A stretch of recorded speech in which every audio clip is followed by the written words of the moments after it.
भक्तों हर हर महादेव। रामायण पाठ्यक्रम में आइए चौपाइयों का गायन करें, उनका भावार्थ समझें। पिछले भाग में हमने गाया कि राजा दशरथ जी रानी कैकेयी से अपना जो दूसरा वरदान था प्रभु श्री रामचंद्र जी के लिए 14 वर्ष का वनवास, उसे बदलने के लिए उनसे प्रार्थना करते हैं, विनय करते हैं, लेकिन माता कैकेयी नहीं मानती हैं। तो आइए आगे वह इस प्रसंग का हम गायन करें, जिसमें माता कैकेयी यह कहती हैं कि यदि राम सुबह होते हुए वन नहीं जाते हैं तो यह आपके अपयश का और मेरे मरने का कारण बनेगा। उन चौपाइयों का हम गायन करें और भाव समझें। जिए मीन बरु बारी बिहीना, मन बिनु फनी को जिए दुख दीना, कहूँ शुभाउन छलो मन माही, जीवन मोर राम बिनु नाही।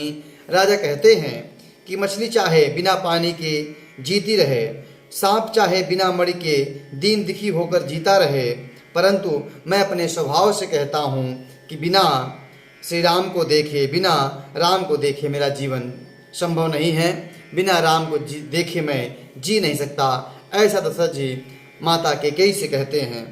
समुझि देख जिय प्रिया प्रवीणा, जीवन राम दरस आधीना, सुन मृदु बचन कुमति अति जरई, मनहु अनल आहुति घृत परई।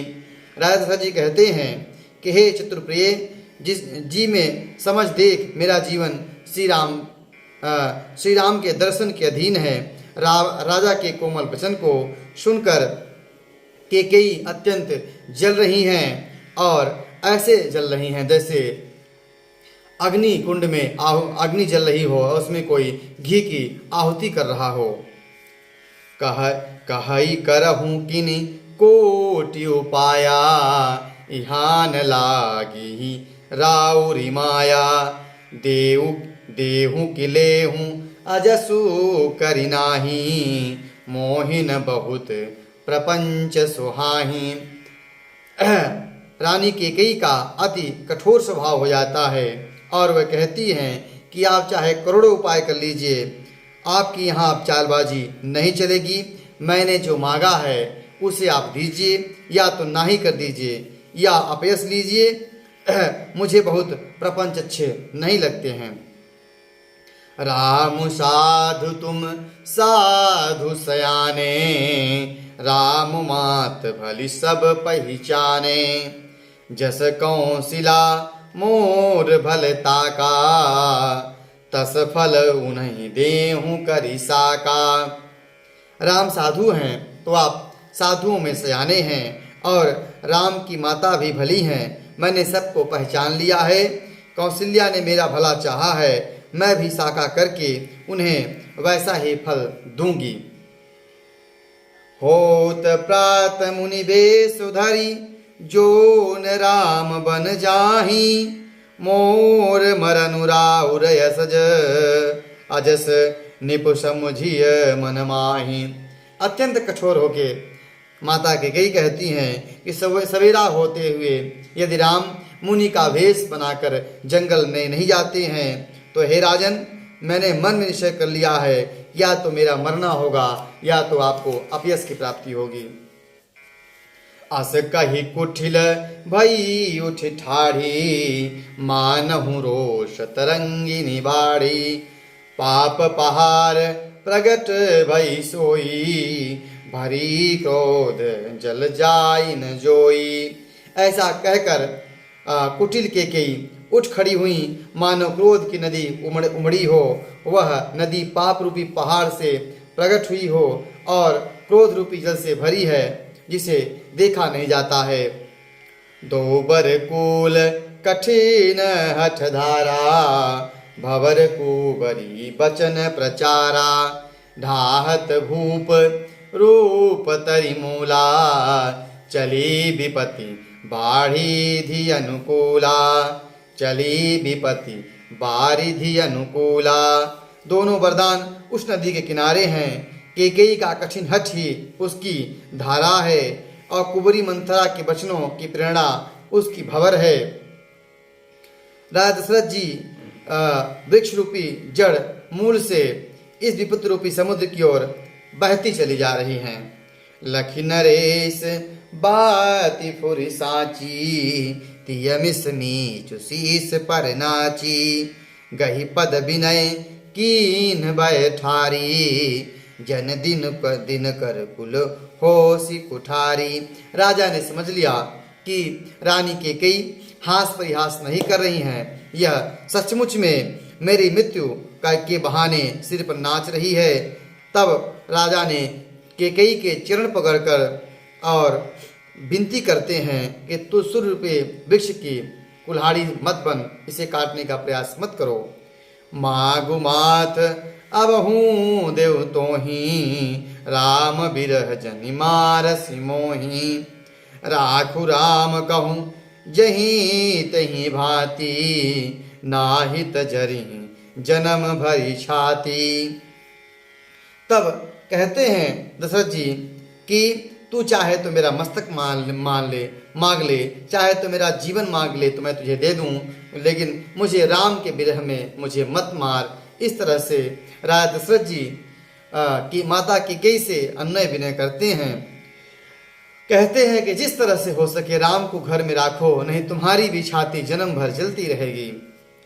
देख व्याधि साधि निप्यु पर्यो धरनि धुनि माथ, कहत परम आरत बचन, राम राम रघुनाथ। राजा देखा कि रोग असाध्य है, तब वह अत्यंत वाणी से राम राम राम हा रघुनाथ कहकर सिर पीट कर जमीन पर गिर पड़े। व्याकुल राव शिथिल सब गाता, करनी कलप तरु मनहु निपाता, कंठ सूख मुख आवन बानी, जनु पाठीन दीन बिनु पानी। राजा व्याकुल हो गए, उनका शरीर शिथिल हो गया, मानो हथनी ने कल्प वृक्ष को उखाड़ दिया हो और फेंक दिया हो। कंठ सूख गया है, मुख से बात नहीं निकलती है, मानो पानी के बिना पनीहा नामक मछली तड़प रही हो। पुनि पुनि कटु कठोर, पुनि कह कटु कठोर कैकेयी, मनहु घाय महु माहुर देई, जो अंतहु अस कर तब रहु, मागु माग तुम कहीं बल कहु। इधर राजा की हालत गंभीर होती जा रही है और उस पर माता कैकेयी के कठोर व्यंग वचन बाण है, जैसे वह घाव पर जहर लगा रही हो और कड़वे वचन बोल रही हैं कि यदि आपको ऐसा करना था तो किसके बल पर आपने कहा कि मांगो मांगो। दुई की होई एक समय भुआला, हसब ठहाय फुलाउब गाला, दानी कहाउब और निपुनाई, होई की खेम कुशल रहोताई। हे राजा, ठहाका मारकर हंसना और गाल फुलाना दोनों एक साथ कैसे हो सकते हैं? दानी भी कहना और कंजूसी भी करना, क्या रजपूती क्षेत्र में क्षेम कुशल भी रह सकती है? इस प्रकार माता कैकेयी जैसे कोई घाव में नमक छिड़क रहा हो, इस तरह के उनके व्यंग भरे वचन राजा दशरथ जी को लग रहे थे। छाड़हु बचन के धीरज धरऊ, जनिय बलाजिमि करुणा करहु, तनुतिय तनय धामु धनु धरणी, सत्य संध कहुतिम तृण समबरणी। या तो प्रतिज्ञा छोड़ दीजिए या तो धैर्य धारण करिए, यो असहाय स्त्री की भांति रोइए पीटिए नहीं। सत्यवती के लिए शरीर, स्त्री, पुत्र, धन और पृथ्वी सब तीनों के एक बराबर हैं। इस प्रकार अत्यंत कठोर वचन रानी कैकेयी दशरथ से कहती हैं। मरम वचन सुनि राउ कहू कछु तोषन तोर, लागेहूँ तो ही पिशाच जिमी, कालु कहावत मोर।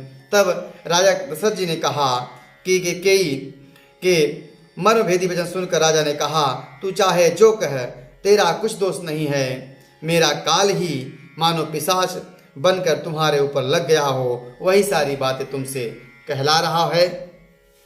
इसके बाद आज की कथा यहीं पर विश्राम होती है। अगले भाग में सुमंत जी आते हैं और माता कैकेयी से पूछते हैं उनका हाल, तो वह कहती हैं कि आप जाओ श्री राम को बुला लाओ, उनके इस हाल का कारण, दीनता का कारण राजा राम है। उसको हम अगले भाग में गाएंगे। आज कथा यहीं तक। कथा अच्छी लगी हो तो यूट्यूब चैनल को सब्सक्राइब करें, शेयर करें। हर हर महादेव।